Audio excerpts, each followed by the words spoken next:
11:38 ভারতের আহমেদাবাদের সর্দার বল্লভভাই প্যাটেল আন্তর্জাতিক বিমানবন্দর থেকে লন্ডনের উদ্দেশ্যে যাত্রা শুরু করে এয়ার ইন্ডিয়ার বোয়িং 787-8 ড্রিমলাইনার বিমানটি।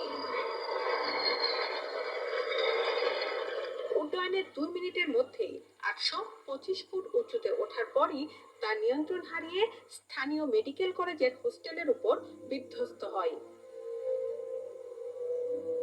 ভারতীয় 169, 53 জন ব্রিটিশ, পর্তুগালের 7 জন, 2 জন পাইলট ও কানাডার 1 জন যাত্রী এবং 10 জন কেবিন ক্রু নিয়ে লন্ডনের উদ্দেশ্যে যাত্রা শুরু করে বিমানটি।